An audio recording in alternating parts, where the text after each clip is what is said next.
there's something very kind of magical about being in the forest. You get past some of the inconveniences, I think it's a really powerful place. The fact that you're surrounded by so much biodiversity, and you never know what you're going to see every day.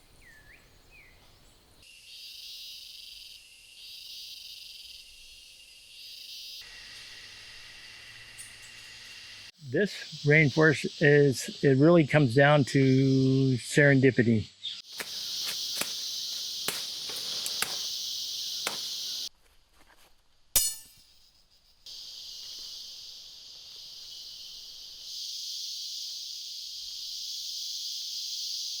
When I was an undergraduate, I read a book by E.O. Wilson that it's the first science book I ever bought that was not a textbook, that talked about being in the rainforest and watching a storm come over the rainforest. There's a first chapter in there, that storm over the Amazon, that it just impacted me quite a bit. I knew I wanted to be in a rainforest. Once I got to my first teaching position, all the way through my PhD, I never had an opportunity until then to actually go to the rainforest. I actually met Renee Molina from the Madeiras Rainforest Conservancy at a conference in 2005. And I came down here in 2006 for the first time and just fell in love with the place and just all that it has to offer.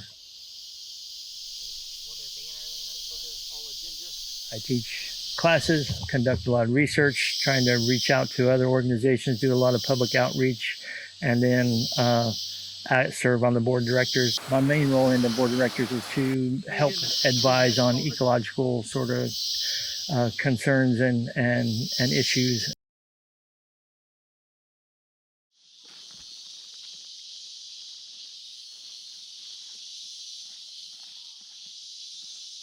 This trip we're actually doing some work on bats. I have a student who's actually here working on bat diversity. Right now we are clearing out some of the brush to be able to set these poles to run our nets through. We decided we was going to try and do a 9-meter net in this particular spot. So as you can see, he's clearing the brush, and hopefully we'll be able to get it up without any trees or anything hitting the net.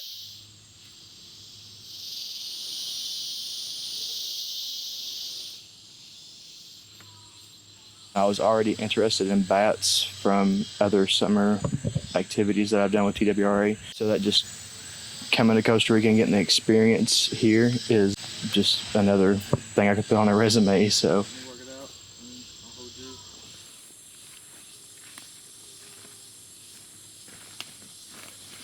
The rings go down the length of the pole so it can slide up easily, and then the net can hook onto the carabiner. And we can just have a little makeshift pulley system to raise and lower as needed. We may leave it here for a couple days before we move it. What do you think? Yeah. That way we don't have to constantly be moving the net. Some of the research aspects that we're dealing with here, understanding the bat communities here can help us understand what's happening in the bat communities back home too.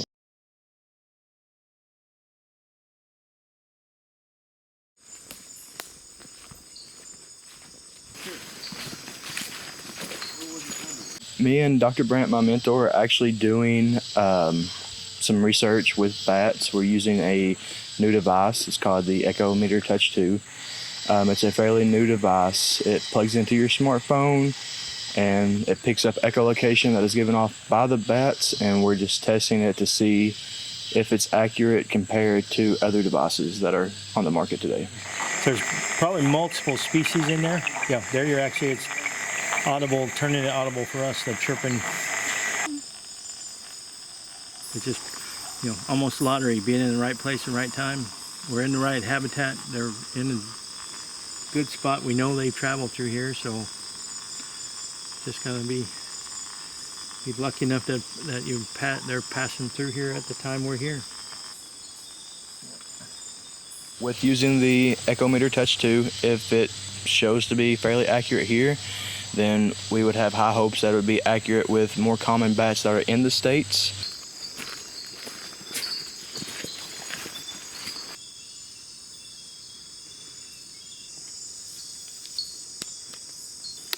Okay, yep. I dug a little deeper. Out backwards. Or at least get those chompers. This much. First night that we put our mist net out, we actually had a very, very big pool of different species. 65. Okay. So that was a big surprise to me because from past trips that Dr. Brent's had, he hasn't had a big pool of species. On there. Oh, do you need me to write any notes? As you can get is right on his butt there. That little one over right there.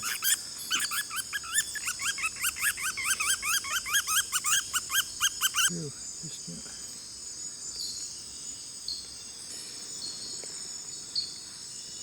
yeah. Okay.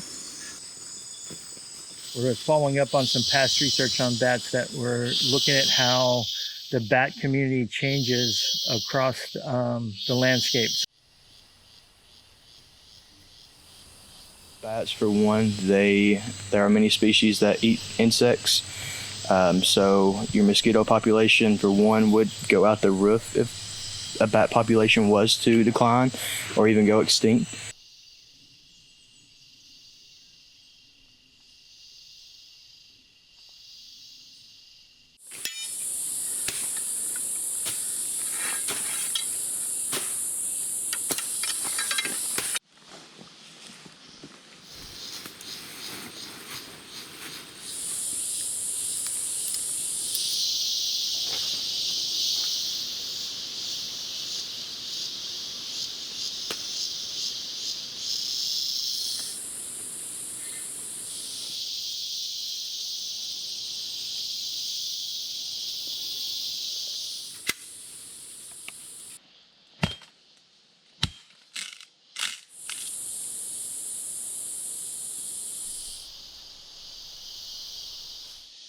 It's supposed to stay. So I mean, you're getting pretty much the width of this section is what I'm expecting they're going to fly into. I mean, you may get some on the far end. A lot of the really ones using this as a flyaway has some overhanging stuff. Is actually going to, or they're going to come down to duck underneath it. The bigger ones are all definitely here in the middle. Not that we only want the bigger ones, but. Yeah.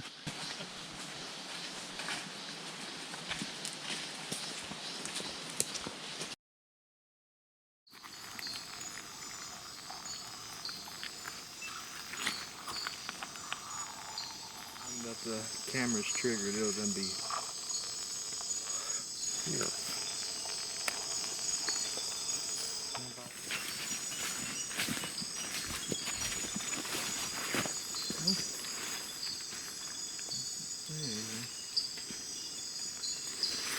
If we don't get anything the next go around, I want to lower them a little bit.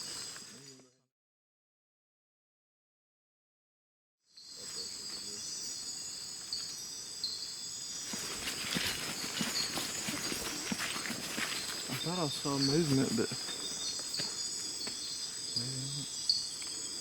Okay. the camera show. That's what it is. We got too confident after those first couple nights, I think. Everything's just going too good.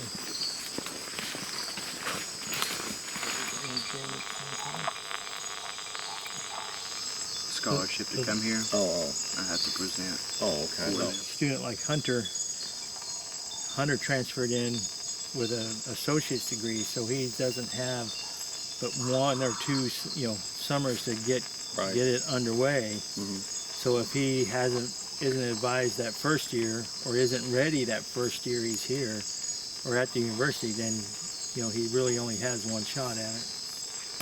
The Jamaican bats have done a number on our net.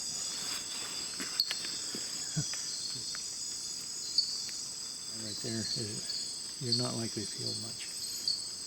Definitely, if I would have chose to stay in the States, wouldn't have had near as much of experience.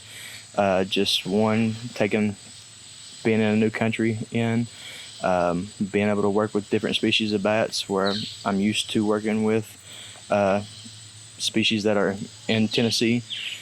So that's just a whole experience itself. This provides students a great opportunity for oftentimes their first exposure to actually do the work they want to do.